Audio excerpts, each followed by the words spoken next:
when the International Criminal Court makes eye contact with an Israeli, that is anti-Semitism. That's a joke to say that, because then they'll say, oh, you misreported. Guys, I'm a comedian, so I will occasionally be making jokes on the podcast. And then as a lawyer, I will be limiting our liability. I wrote a script. Really? Yeah, because I'm a lawyer and I'm a freak. Oh, I thought you meant like a screenplay. No. I mean like a... I was like, weird time to pitch, but let's go. What do you got? Palestine Pod. Sit back and relax. Palestine Pod. Expand your mind. Palestine Pod. Palestine Pod.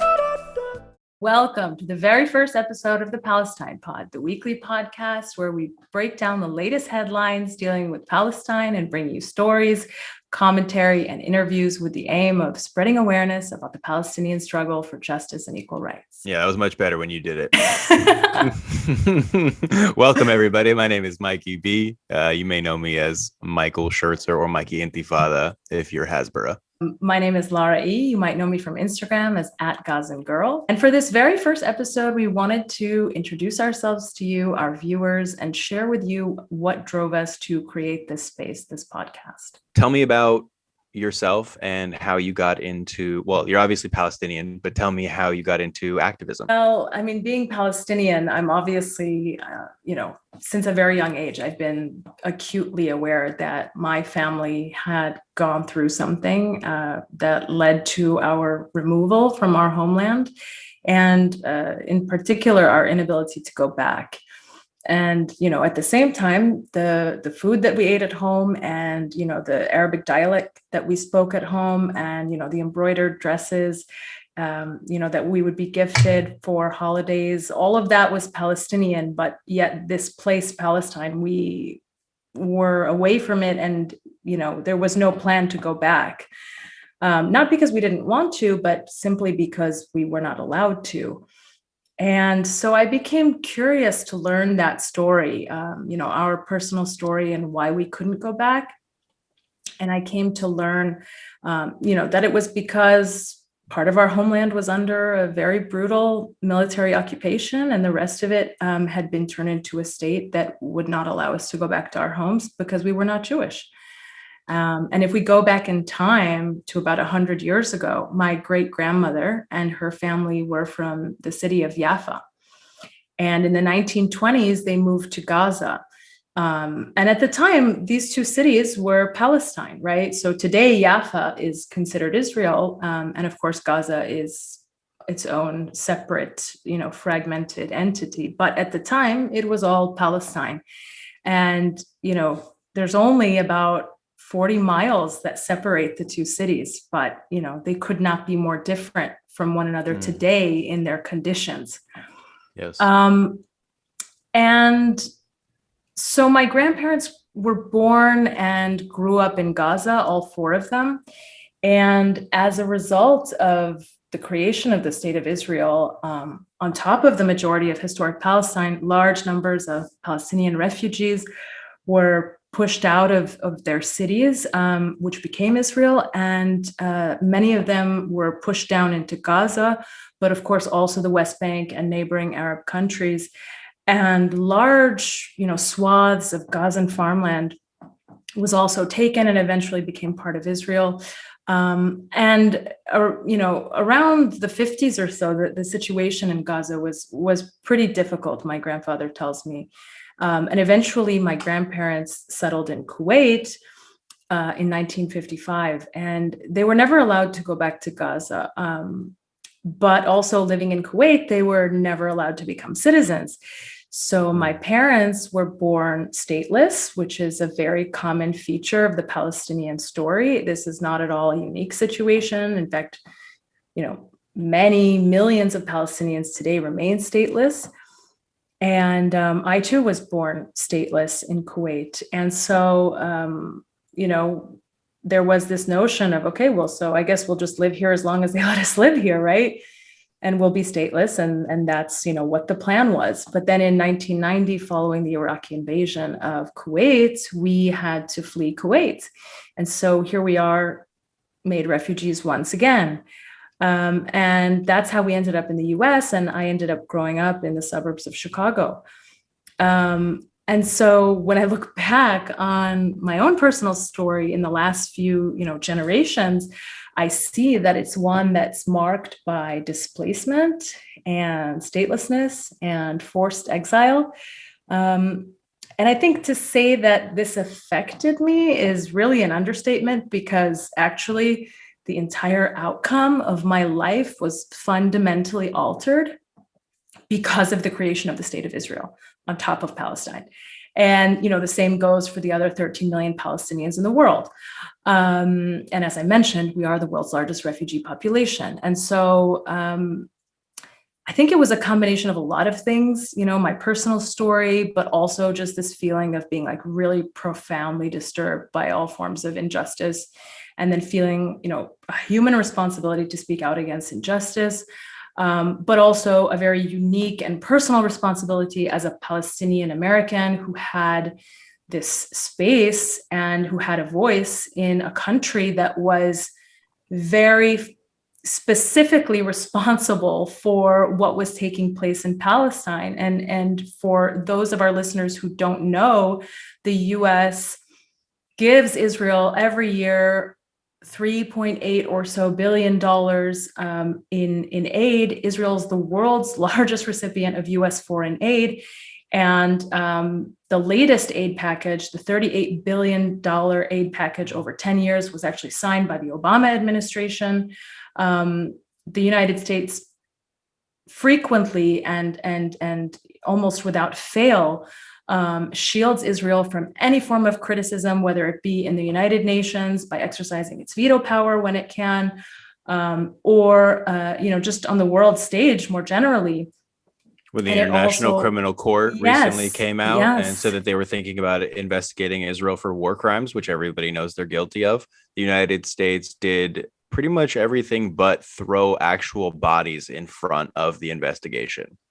Several U.S. officials have come out with statements condemning, the investigation by the ICC, the idea that the ICC would have jurisdiction, and that was the specific ruling, is that the ICC has jurisdiction to investigate war crimes in the occupied territories, so in the West Bank, Gaza, and Jerusalem. Israel and its supporters immediately came out condemning this decision. Netanyahu called it fake war crimes, I think was the term he used. And he accused everybody of anti-Semitism for... He said, when the International Criminal Court makes eye contact with an Israeli, that is anti-Semitism. That's a joke. That's not what he said. We have to say that, because then they'll say, "Oh, you misreported." They'll say that you made something up.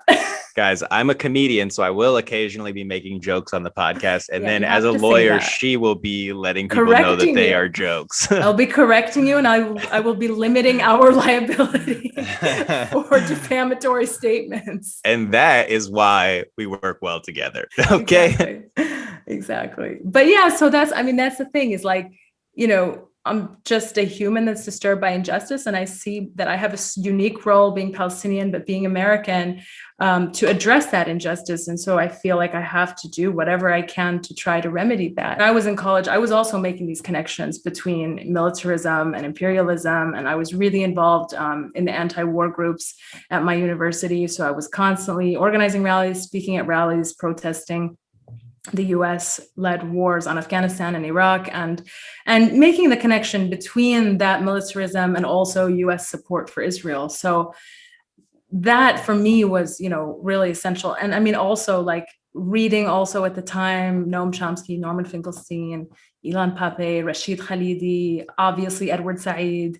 The Question of Palestine. Yeah. So, these were the books that really formed my sort of, awareness of the issue, like between the age of 18 to 22. Do you want to tell us a little bit about your experience? I am Jewish. You probably could tell if you have eyes. I grew up in a pro-Israel house. So I was indoctrinated at a young age and taught to just support Israel without really questioning it, without really understanding what that meant, like understanding the gravity of throwing your support behind the nation state of Israel. And it was only until I got to college that I really started to be in a position where I could question that narrative. I'd never heard anything about Palestine. I'd never heard anything about Palestinians. I'd never heard of the perspective that Palestinians were ethnically cleansed. None of that had entered my lexicon until one time I got to college and I was walking from a class on campus and I saw this huge display, right? Yeah. Israel is an apartheid. And I was like, really? You know, like I wasn't upset. I was just confused because it was new information. Israel is an apartheid state. Yeah, Israel is an apartheid state. Never heard that before. I knew South Africa was an apartheid, knew it was bad, knew we weren't supposed to support apartheid. And so it was the first time in my life that I'd come across two contradictory ideologies that, you know, ostensibly were the same state, nation state. Yeah, because right? you had never heard of Israel being described as an apartheid state. You wouldn't even know what that would mean because you had never heard of Palestinians. Exactly. The only thing I knew about Palestinians is that it would be popular to mock their suffering. If they were mentioned, it would be popular to mock their suffering. When they started, like when they were introduced as an evil character, you know, almost like a villain in a movie. They never explained any reasoning behind anything that Palestinians would be doing, any context of what had happened on the land. Basically, they just told me that it was a land with no people for a people with no land. And when you're talking about they, who are you referring to? Like where the Zionist brainwash machine, whatever you want to call it. You know what I mean? But was this coming from your family or was this coming from? So it had infiltrated a lot of avenues of my life. It was in Hebrew school. It was in my family. It was in media. And, you know, I initially started to conflate Judaism with Zionism because nobody had told me that there was a rich history of Jewish anti-Zionism. Yeah. Right. Over 100 years. It's not just Palestinian culture that the Zionists will erase. Right. They erase Jewish history that goes against the support for the nation state of Israel. Now, it should be said, the state of Israel is not the same thing as Eretz Israel. Right. People who are making those two things the same do not understand the history, the context, the culture. You know what I mean? Nowhere in the Bible or the Torah does it mention a terrorist nation state that would be created in 1948. Right. That's a stretch. That's an interpretive stretch. What we have justifies today, settler colonialism through exactly. a religious misuse of religion. Absolutely. So dangerous because it creates a situation where people are associating Jews with the state of Israel, right? That's anti-Semitism. Anyways, so I grew up in this household where I had never heard the other side really. And if I did hear the other side, it was only to mock the pain and suffering that existed for them. But there was at least an acknowledgement that we had a pain and suffering. Not really, honestly. Not even. More like whatever they're doing is futile. And it was in the same, I recognized it later upon reflection as the same type of delegitimization and dehumanization that exists with the Native Americans in the United States. You know, and as a settler colonialist in the United States, I was acutely aware that like my family came here from another place generations ago, right? Set up shop in Brooklyn and then migrated all the way out west. Right. Originally, my family comes from like Lithuania and Poland. We go back multiple generations. I have the lineage. Grew up with that knowledge of a Jewish history and a respect for Jewish culture. My dad was not super into religion when I was growing up because he had been forced to go to Hebrew school and temple and have a bar mitzvah and all of the things. You know, he was sort of pushed into it and didn't love it as much. My mom really did love religion. She wanted to have a bat mitzvah, but it wasn't at the time when they were giving bat mitzvahs to girls. So she just learned a bunch about Judaism and kept going with the traditions. She continues to celebrate the high holidays, type of, understanding of the culture we come from. And I didn't really like Hebrew school. The lady kept yelling at me all the time. It was super rude. Were you a good student? No, but that doesn't matter, right? Like, I wasn't very interested in learning Hebrew. It didn't seem super relevant to my daily life. I wanted to play basketball with my friends. So in Hebrew school, you learned what? You learned the Hebrew language. I learned the alphabet.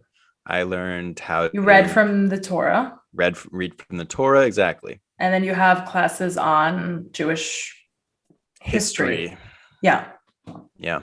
Sounds a lot like Islamic school, but we learn Arabic, memorize the Quran, and learn Islamic history. And I learned my Torah portion, and then I had my bar mitzvah, and it was fun. I had a great time. I remember it was a big deal among my friends, and those memories, they still stick with me today. I have a fond spot for Judaism in my life. That said, I do not support Zionism at all anymore. In fact, I am ardently opposed to Zionism, and I think that Zionism has done harm not only to Palestinians, but also to Judaism. Yeah. I mean, I think what you're touching on leads us right into why we wanted to do this podcast. Yeah. Because there's this feeling that now in 2021, we are at a very pivotal moment in history. A turning point. Yeah, absolutely. And, there's this sort of duality at play in the public discourse. So on the one hand, there are these increasing attempts to silence and suppress advocacy for Palestinian rights.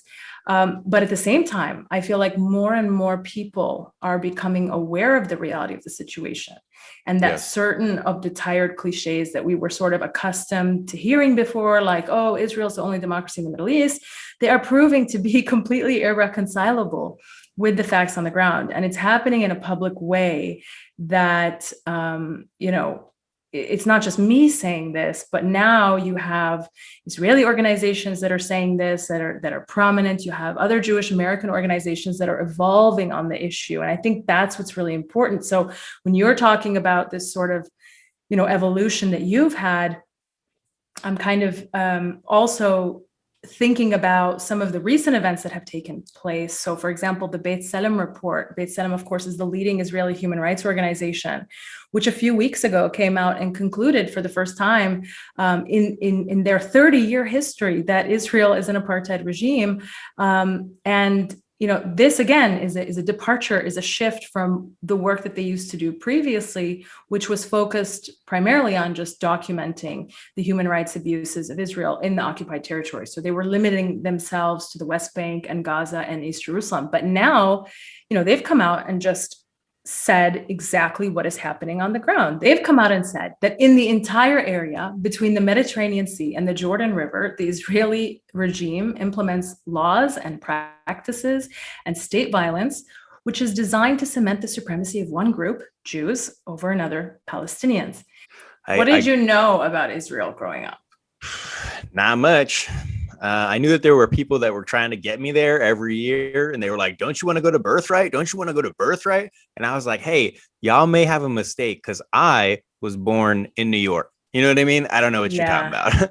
But I went to college and got engaged in activism, and then just came across Palestinian people, right? And started to hear a totally different perspective than what I'd heard my whole life, a perspective that had been deliberately left out, right? So that I wouldn't feel any sort of compassion or any sort of historical understanding of the context of the land or the people, its inhabitants, native people, etc. Through hearing Palestinian stories, through doing research on my own. So I checked it out, and turns out they were right. And Jimmy Carter agreed. Desmond Tutu agreed. Yes. Nelson Mandela and his granddaughter agree. Yep. And then this rabbi recently wrote an article. He's from South Africa and he agrees. And so it's like, it's extremely hard to continue to deny the fact that it's an apartheid regime. That said, I did an about face for Palestine in about 2 months, where after that interaction, I started going to those protests and supporting those people. Wow. And, you know, my college university professors would often spread pro-Israel propaganda, misinformation, and then nobody would press them in class. Nobody would push back on their narrative or question the information. And I was just looking around and seeing how Palestinians were literally being erased in real time, and I was paying for that education. Yeah. And it did not sit well with me. So I pushed back. I was the only person who was pushing back on behalf of Palestinians. It's like a really radical change in like not a lot of time. No, but it was also like pushed and accelerated by my own experience with my Jewish fraternity. I'm a member, or I was a member of API before they gave me the boot. You know what I mean? Okay. Shouts to them. They still send me emails asking for money. No. Okay. No thanks, right? Yeah, we're gonna, I think y'all are doing okay on money. Yeah. I'd imagine. Well, you can say that. I can't say that. That's good. That was a test. That was a test, and you passed. You and I passed. I'm not an anti-Semite. You were not supposed to enjoy that joke, and now everybody knows. You want to tell us a little bit about your experiences in the fraternity? What that was like? And fraternity was pretty wild because we actually had some guys who had served in the IDF in the fraternity living in the house with us, right? So I lived with guys who served in the IDF, and I remember a time when I thought that was an admirable thing to do, right? I remember because I'd been indoctrinated into thinking that anybody who serves in the army of Israel is a moral army and is doing a noble deed. They call themselves the most moral army in the world. Which is not at all an oxymoron, right? A moral army? Yeah. What does that even mean? I don't know what that means. At its core, and it's like nonsensical. More moral than like the army of New Zealand. Yeah, you know what I mean? Like, who are we comparing it against? Exactly. So I lived with IDF soldiers, former IDF soldiers, and they actually broke down a lot of their psychology, a lot of the tactics that they use for both mental and physical warfare. Yeah. Which was a weird insight, to be honest with you, because I was not super comfortable knowing that information, right? They kind of thrust it upon me, and that's probably because they themselves are traumatized. I'm not super sympathetic to them, but they probably needed space to talk about it. Right. That said, they laid out the entire playbook about how they delegitimize and undermine Palestinian activists by painting them as anti-Semitic, often staging events, creating negative press, pressuring businesses to close down, condemn, cutting off supply chains. You know what I mean? Like they will put the full court press on you, which you've seen if you're watching this food bender situation, which is happening in Toronto. Shouts out to my friend Kim at Food Benders. Yeah. The Zionists are putting the absolute full court press on her. And, they do that regularly. Yeah. They also told me about how they spy on Palestinians, how Palestinians have no basic freedom, how any message can be intercepted and then used against Palestinians for the benefit of the Israeli army. And I was like, that like blackmail, essentially. Yeah. Exactly. It is called blackmail legally. You're the lawyer, right? You're the lawyer. Like I'm the Jew, you're the lawyer. That sounds like blackmail. Yeah. I think we can both agree. Yes. 100%. But I mean, this stuff has been reported, right? I mean, numerous times. You don't have to look very far. I mean, all you have to do is Google, does the Israeli army engage in blackmail of Palestinians? Does the Israeli army spy on Palestinians? I mean, Israel is the leading exporter of spyware to the entire world, right? Absolutely. And all sorts of surveillance software and the latest technologies. They're exporting technology to China, which is being used to spy on the Uyghur population. So, I mean, this is not anything that is surprising if you're paying attention. Not only that, the father of Ghislaine Maxwell Yes. is a Mossad spy, former Mossad spy. They murdered him, whatever. Yes. Ghislaine Maxwell, obviously, sex trafficker, terrible person, Jeffrey Epstein's right-hand woman. Awful. Yes. She has two sisters. Her two sisters work in technology and they work in Silicon Valley. I'm talking Google, you know what I mean? Like the main organizations, and they are developing spyware technology. Wow. They are like very actively engaged in those projects. Yeah. So anyways, you could Google Unit 8200, find out more about it. You know what I mean? But I found out about it from guys while taking Jagerbombs.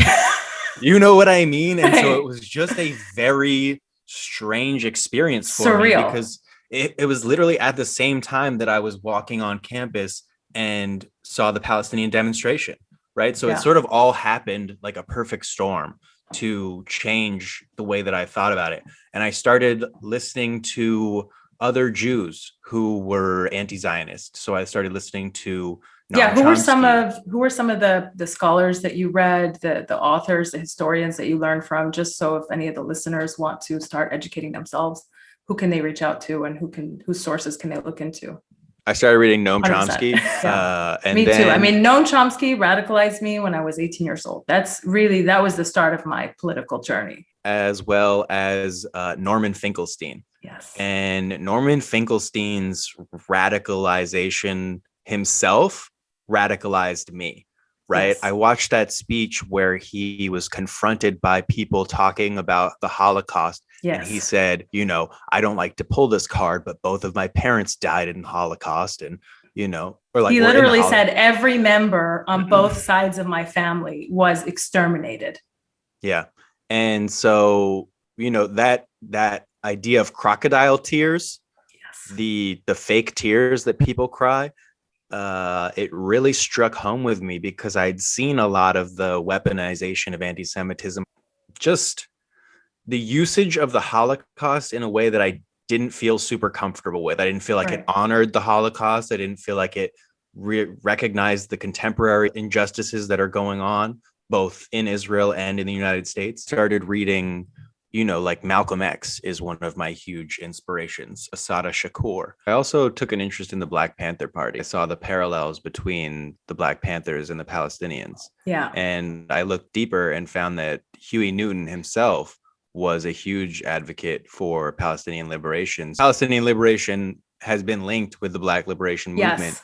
And, Angela Davis has expressed support for Palestine. I was pretty active in the uprisings against the police in Los Angeles. And that also inspired me to start doing new different types of activism that are mutual aid based and help oppressed communities. I started fundraising. In the past couple of months, I fundraised about $20,000 for hot meals for Gaza. That's amazing. A woman named Miss Najah. She's a refugee herself from Rafah, and she works at a kitchen. She created this kitchen that serves mutual aid meals to other refugees inside of Gaza. And I was so inspired by the fact that she herself is a refugee, but she's still helping. She's still creating a community and feeding people. And so we raised $20,000 for that. Which is about 9,000 hot meals. That's amazing. In addition, thanks. Yeah. I'm very proud of it. And I'm super grateful for the platform, like that everybody was available to do it. The infrastructure of Rebuilding Alliance, everybody should check out Rebuilding Alliance on Instagram. They have an infrastructure where you can donate to existing causes, right? Just spotlight existing causes that are either near their goal or, just getting started, and you can boost them. and it makes a difference, right? They posted a video a couple of days later where she was reacting to the fact that they got all this money, and it touched my heart in such a pure and like emotional way. Yeah. And you know, we're doing the same thing with like Kim and her food vendors legal defense. We raised $10,000 in the last 2 days. That's amazing. Basically, I became like an influencer for justice after the police uprising. That's the best kind of influencer to be. And I also read the Ethnic Cleansing of Palestine. Yes, right? And that changed my perspective entirely, to the point where I realized what had happened. Yes. Right. I had the clarity that, oh, okay, so my parents and grandparents grew up traumatized from the Holocaust, and that led to the creation of this nation state on top of an already indigenous people. Yeah. I recognized it. I was like, oh, we were lied to and they used our trauma. So I wasn't even like mad with my parents. I've really grown from a place of compassion, because initially I was kind of mad. I was like, y'all got me supporting this terrorist state, making me look dumb. But I was also fiercely anti-imperialist in the United States, right? Yep. I knew that what we were doing in Iraq and Afghanistan and, you know, Pakistan and, you know, all of them was wrong. I knew it. And so it wasn't so much of a leap for me to be like, maybe Israel is not beyond reproach, right? Maybe Israel is kind of doing some bad things, actually. Yeah. And I went from that to Israel is a terrorist apartheid state. I feel like some of your remarks are reminding me of when Seth Rogen was on the Mark Maron show. Totally. This summer. And the headline was, you know, Seth Rogen comes out and says, I was fed a huge bunch of lies about Israel. You know, and he was like, you know, they never tell you that. They never tell you that there were people there. And they make it sound like it was just empty. And I think, you know, this idea that people have these sort of awakenings and they realize that perhaps there is a different story, and that story was intentionally concealed for a very specific reason, right? But it's really nice to be able to hear about that growth. And I think one thing that, you know, is underlying all of that is, at your core, you cared about humanity and you cared about truth. Like, those are probably your principles. So if you're coming at it from a perspective of, I care about humanity and I care about finding out the truth, well, then you will find out about Palestinians. You will find out that we are a people that has been ethnically cleansed from our homeland, and that for the last 100 years, we have been fighting settler colonialism in our land, and that we make up the world's largest refugee population. We are 13 million Palestinians in the world, and around 8 million of us are refugees. And all of that is because of the creation of a state on top of our land that intentionally excludes us from it. We are not allowed to go back to Palestine because we are not Jewish. There are Jews who were born in New Jersey who can get citizenship. But in a day. Someone who was born in Ramallah cannot go back today. Yeah. Or Jerusalem, right? Anywhere, or Yaffa or whatever, right? And so the idea that the place where my grandfather was born or my grandmother was born, I can't go back there because I am being prevented from going back there by another state.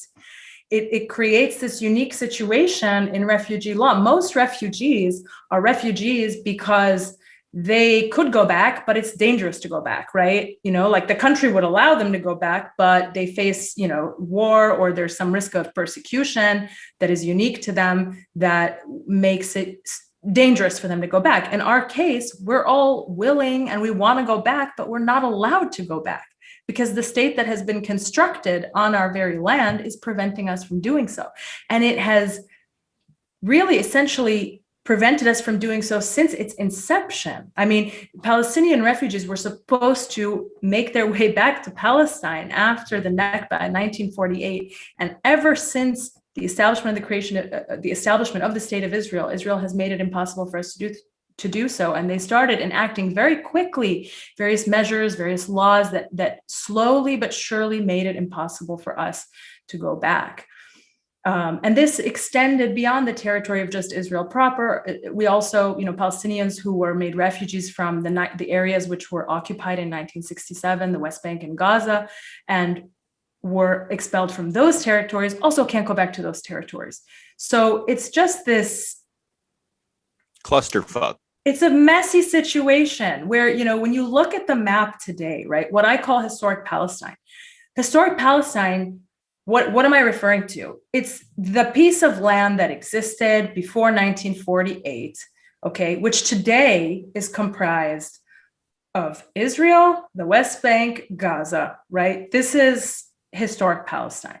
And you can see very clearly, just by the visuals of the map, when you look at it, that there is this state that has inserted itself in the middle of Palestinians. It's like there's Palestinians here, there's Palestinians here, there's also Palestinians in Israel. They didn't expel all of us. About 15 to 20% of the Palestinian population remained on the land that became Israel. And eventually, after many decades, they were given Israeli nationality, but they are still subject to second-class citizenship today. They won't call them Palestinians, though. They call them Israeli Arabs. They'll call them Arabs. And they do that intentionally because they want to make us sound like this amorphous blob of Arabs. Like we could come from anywhere. We come from here. We come from there. No, they're Palestinian because we're all Palestinian from this land. And so it's like you have Palestinians on one side, on the other side, and in the middle. And it's very clear that what has happened is that the state has sort of imposed itself in a way that doesn't make sense with the demographics of the land. And it continues to prevent the former inhabitants of that land from returning to their homes. So it's a very messed up situation. And we don't often have this conversation. When we engage in discussions about Palestine, we'll talk about the occupied territories. We'll talk about what happened in 1967. We'll talk about the occupation of the West Bank and Gaza. In recent years, we talk about, for example, the siege on Gaza. We treat Gaza like it's this humanitarian crisis that we just don't understand why it's like this. Gaza is put under a very intentional military blockade that could be solved in a day if Israel wanted to. It would just have to open the border and allow Gazans to export their products and import products. Yes. But this is by design, right? This is by design, and it's illegal and it's immoral. And we know that they are caging 2 million Palestinians in Gaza right now, making their lives completely unbearable. The UN said that by 2020, Gaza would be uninhabitable. 95% of the water is undrinkable. The unemployment rate in Gaza is amongst the highest in the world. I think it's something at like 40%. They ration food, water. Yes. They have lists of banned items. Spices are on that list. Chocolate's on that list. Tea is on that list. Amira Hass did some great reporting initially when the blockade started. She's an Israeli journalist, and she wrote about the banned items, the items that Israel bans from entry into Gaza for security reasons. And you'll see very clearly that these items pose absolutely no security threat to Israel. The only intention in banning these items is to collectively punish 2 million people. For what, right? And so when I saw that, I started learning about that. And I'm somebody who's familiar with the history of World War II. It started to seem very similar to what had happened in the Warsaw Ghetto, right? Where Jews were compacted into a dense space, forced to live in terrible conditions, rationed food and water, medicine, etc. And I was like, oh my God, that is happening right now. The same thing is happening right now. And so I went from being somebody who was just, outspoken and showing up to protest and donating, to somebody who started causing a ruckus. Right. Somebody who was every day waking up, seeing how the Palestinians were being harmed by the Israeli apartheid regime and trying to make a dent in it, trying to at least expose it or provide some type of comfort to some people who were harmed by it. Yeah. And I mean, at the end of the day, what's the goal, right? The goal is equal rights. It's so simple. It could not be more simple. The goal is for equal rights for Palestinians on their land. The goal is not to kick out Israeli Jews and make everyone go back to, Europe or where their grandparents came from. This is not the goal. The goal is not. They always say, if I may, I'm sorry to interrupt you. Yeah, they always say, all the Jews will end up in the sea. And it's like, where are all the Palestinians? Look around you, right? They live amongst you. The ones that are there are being treated terribly. The ones that are not there, the millions that are not there, were kicked out. Yeah. The thing that you're afraid of, Right. that's already did it to us. Exactly. They always say, oh, they're going to wipe Israel off the map. And it's like, that's what you literally did to us. And that's why there's 8 million Palestinian refugees in the world. And I mean, it's like we're being gaslit. 100%. It's like we're being gaslit. Like we can't even speak about our experience. We can't even say, hi, this happened to me, Yep. And I think for me, that's really the impetus in having these conversations. It's like, we need to create this space, and the more spaces that there are, the better.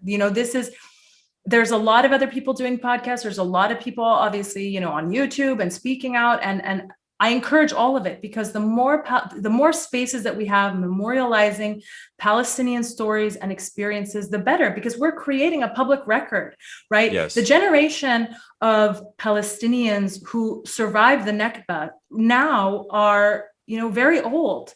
And it's important for us to do our part to essentially capture their stories and their legacies.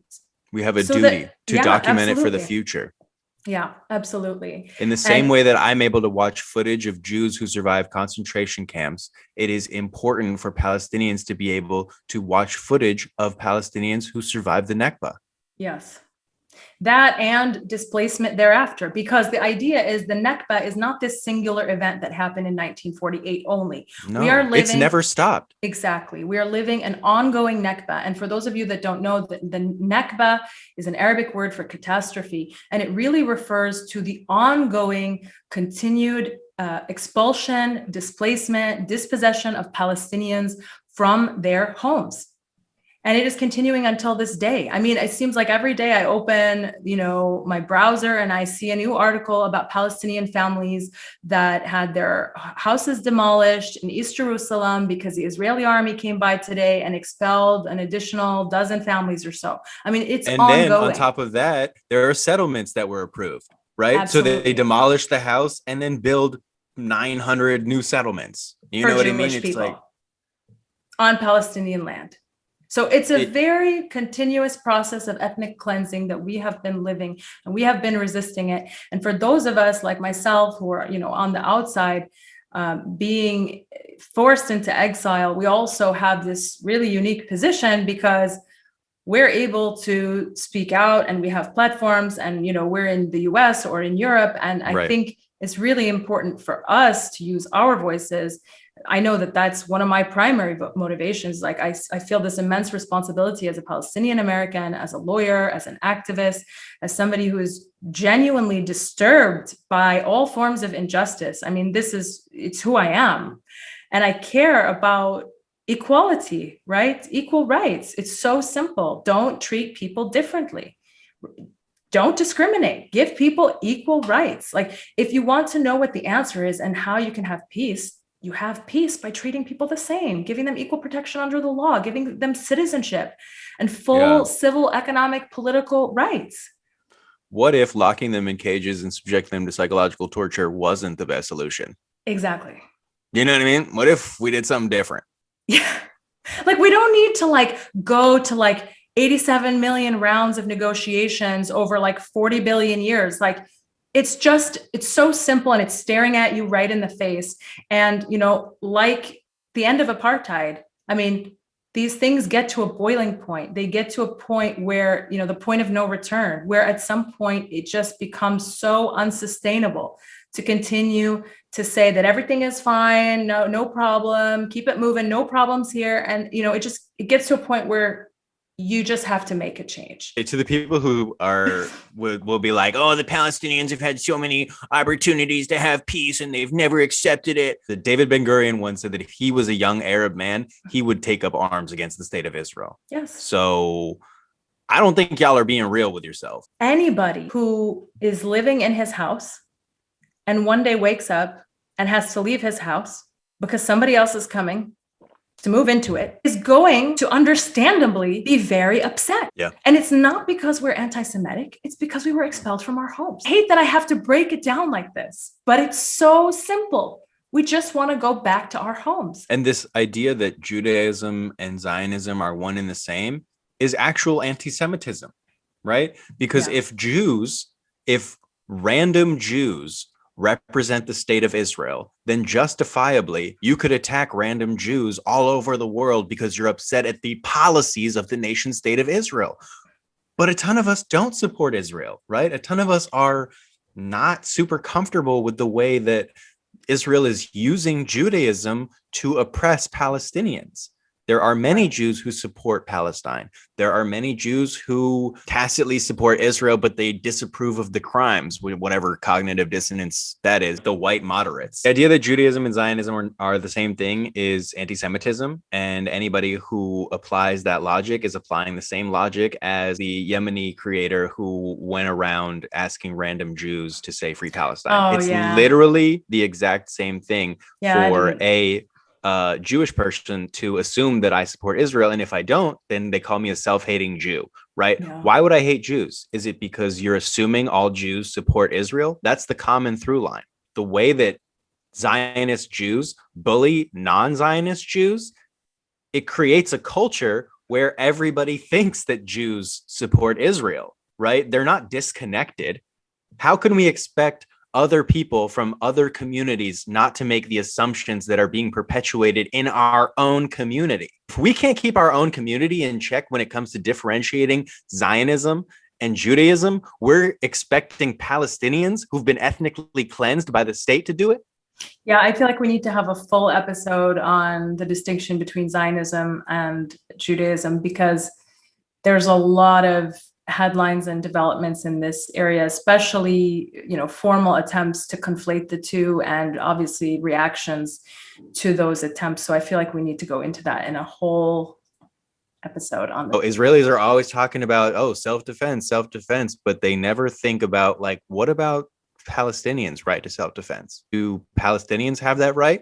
And they'll always be like, no. Anybody from Palestine does anything violent, that's terrorism.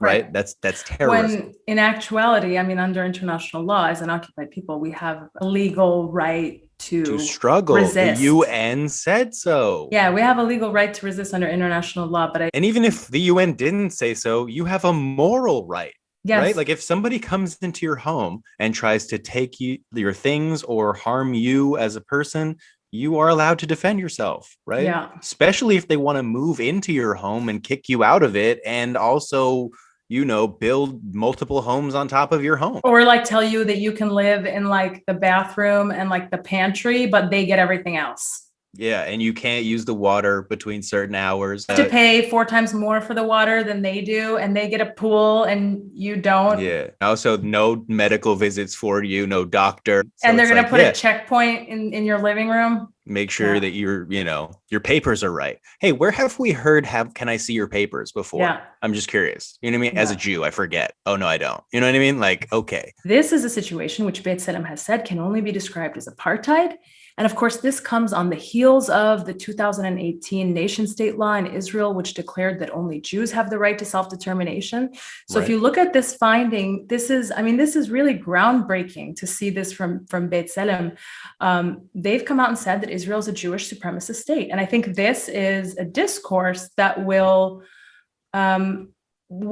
matter to Americans paying attention to the issue, because we are now acutely aware of issues like white supremacy, and we have this sort of awareness on the need to pursue racial and social justice, and in a way that we perhaps were not aware before.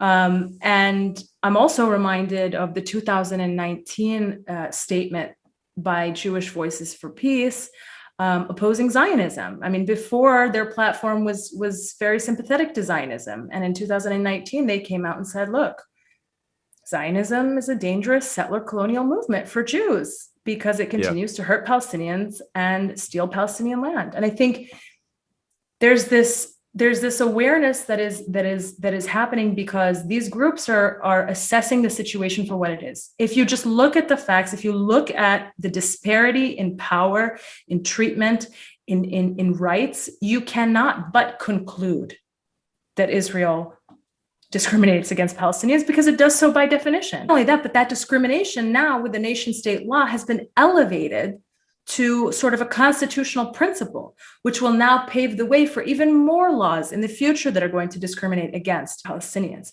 So you're seeing kind of this shift amongst Jewish American organizations, amongst Israeli organizations. And of course, these are just to name a few. There are definitely others, and I hope we'll cover them in a future episode on the podcast. And of course, we're also seeing the shifts happening in pop culture. Like I mentioned earlier, the statement we had this summer from Seth Rogen. Yeah. And then there was the SNL skit from a couple of weeks ago. And what happened to Bella Hadid? Yes, exactly. On Instagram, the censorship of her father's passport photo. I put out a video on that. There's a lot going on. Yeah. And I think this sort of informational revolution, this enlightenment that's happening, dare I say, is the same process that I went through. And now it's just happening on a macro level, right? People are becoming exposed to information that they had not previously been, privy to, and it is changing their perspectives, whether it's Jewish Voice for Peace, whether it's B'Tselem. And I mean, it's not like those people were the first people to say Israel is an apartheid state, right? As absolutely not. Earlier. We've been saying it forever. Palestinians and allies have been saying it forever.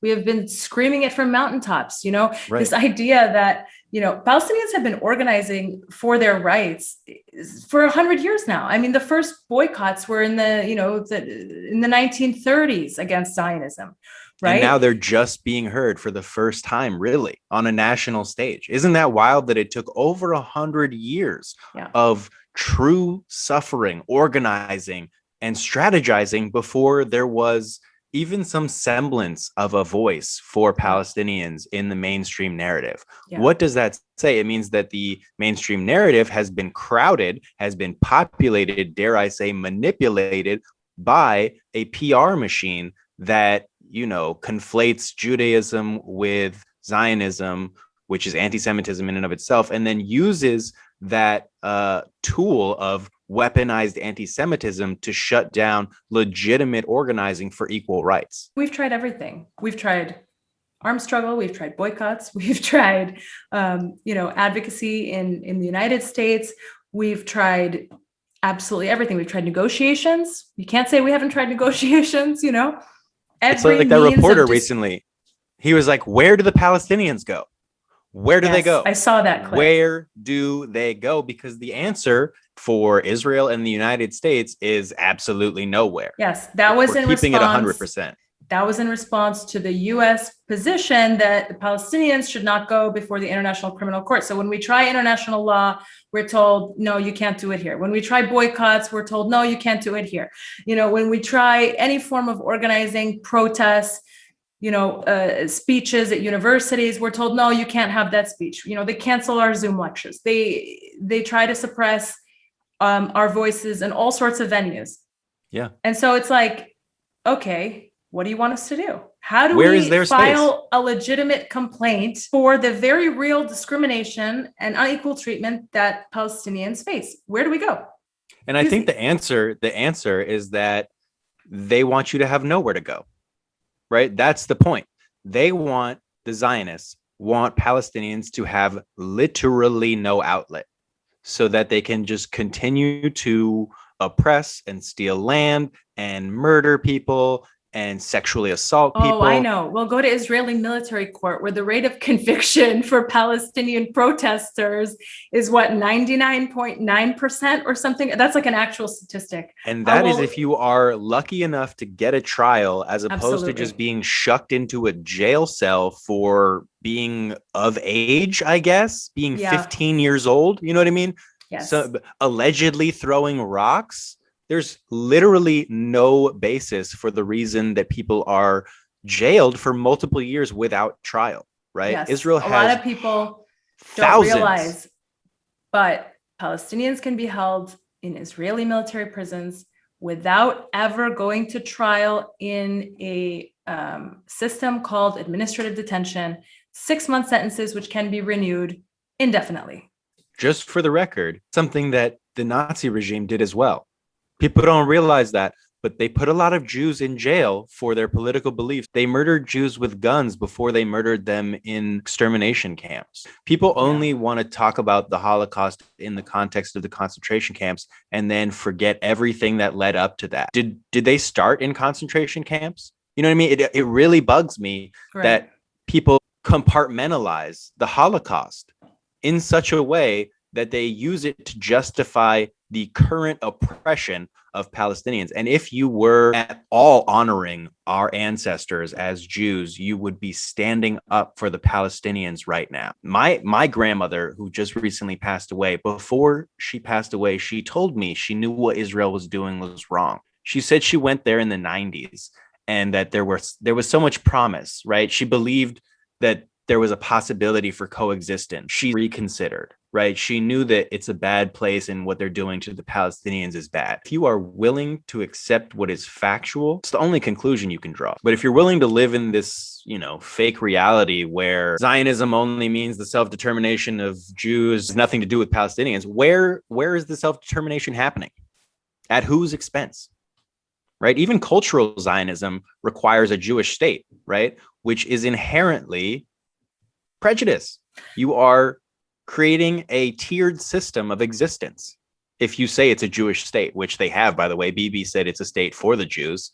If you listen to them, they'll tell you. It's Israeli law. It's on the books that it's a state for Jewish people and that only Jews have self-determination. That is actually what we're missing from a lot of the public discourse surrounding this equivalence, this presumed equivalence between Zionism and Judaism. Is what does Zionism mean to Palestinians? Right. Zionism for Palestinians means expulsion and dispossession. It means that we must be removed from our homeland. We have to be, because Zionism is the belief that Jewish people and only Jewish people should be allowed to live in land that is inhabited by people who are also Muslim and Christian and who were a majority in that land until Zionists expelled them from that land. And in order to maintain the Zionist project, we as Palestinians need to continue to be expelled from that land. That's what Zionism means for Palestinians. So we have to judge Zionism by the very real consequences that it has produced in the project that has now existed for 73 years. The Zionist project, the state of Israel, which was created on the basis of the Zionist project. We have to judge it for its results. And its results are 8 million Palestinian refugees. That's the results. Those are the consequences of Zionism. Constant human rights abuses, an apartheid system that has created generations of trauma. That's the result. That's what it means. I think this podcast is important because there is a real camaraderie between Palestinians and Jews. Also, Palestinian Jews exist, so let's not forget them. But there's something that's so interesting to me that, like, I learned about Palestinian culture, and I learned that you all have such a great sense of humor, right? And I think that sense of humor comes from trauma a lot, in the same way that Jewish people have a sense of humor that comes from trauma. And I just think that that's such an interesting shared bond. And it's sad to me that Zionist Jews are the reason that Palestinians have that trauma. But we have more in common than we think. We have far more in common than many people believe. And it's not a religious dispute. No, it's not. I mean, in fact, Palestinians who were historically, majority Muslim, but also Christian and also Jewish, lived and coexisted on this land of historic Palestine for centuries in peace. And in fact, my grandfather told me that when he was growing up, the house next door were, Palestinian Christians, and on the other side, there were Palestinian Jews, and our family is Palestinian Muslim. And they all had the same culture and spoke the same language and ate the same food. And because they all grew, up on this land and had been for generations. And so naturally, of course, culturally, the identity was the same. And of course, they had different religious observances and beliefs, but that didn't, make them not live well together, right? And that is so important to note, because everybody wants to make it a religious thing, right? It's not a religious thing. Religions were coexisting in peace before Zionism. And then Zionism introduced the ideology of settler colonialism and supremacy and created an environment that was uninhabitable for other religions, right? We're seeing that even churches are being attacked, in addition to all of the terrible Islamophobia that exists. Yeah. No other religion is safe unless you're Jewish. And that is not at all what being Jewish is about, right? Do not kill, do not steal. So basic, so basic. Yeah, I knew immediately that they were not upholding Jewish law. Yeah. Because Jewish law does not say set up a checkpoint in the West Bank, Poppy. You know what I mean? It's not build a wall and separate this Palestinian farmer from his land. Put or 2 million Gazans in a cage. So I just knew that they were misrepresenting Judaism. And it's important to me to point that out to everybody. Yeah, I think it's really, really critical because you're in a way, you're defending your faith, right? You're defending your faith from people who are purporting to speak on its behalf and who are alleging that, their actions are supported by your faith and are endorsed by your faith. And they're doing it in your name. And so you're saying very, logically that you're not going to do this in my name. And as a Jewish American, I'm doubly responsible. Yes. Right. I feel the double duty to speak out about where my taxes are going.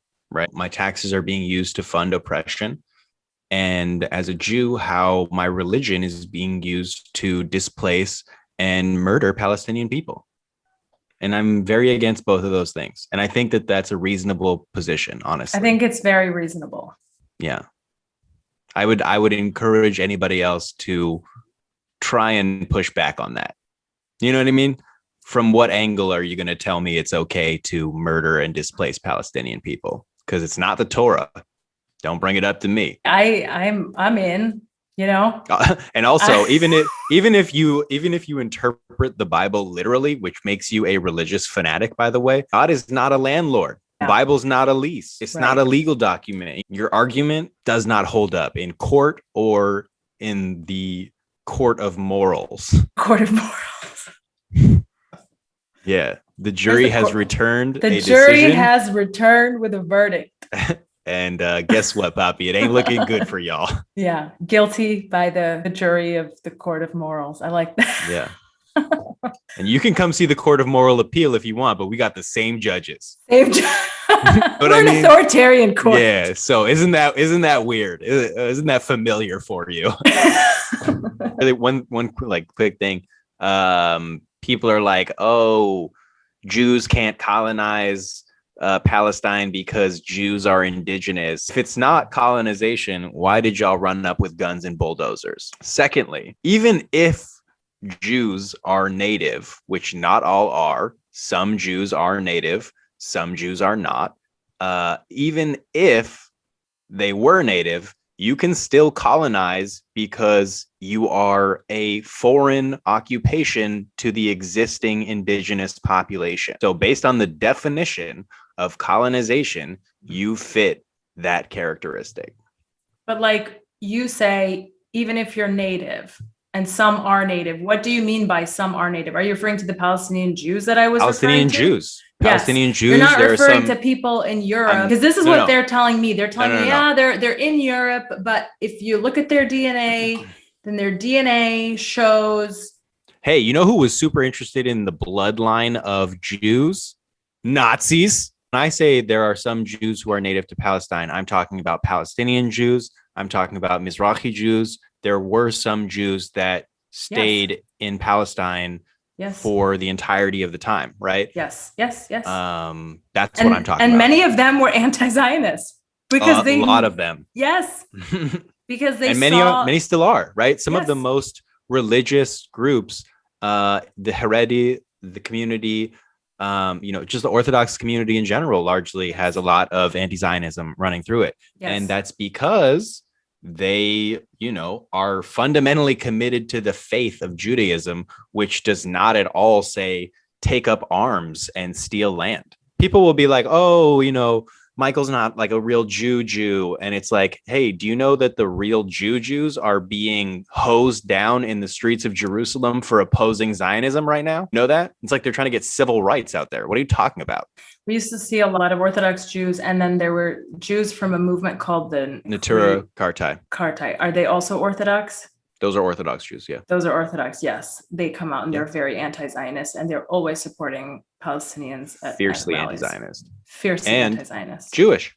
And Jewish. And very Jewish, might I add. Very Jewish. The people who try and say that they are not Jewish, like y'all are anti-Semitic. That's insane. If they're not Jewish, nobody's Jewish. Right. Thank you so much for listening to the Palestine Pod. My name is Mikey B. This is Lara E. And this concludes our first episode. We'll see you next time. Palestine Pod. Expand your mind. Palestine Pod. Palestine Pod. Palestine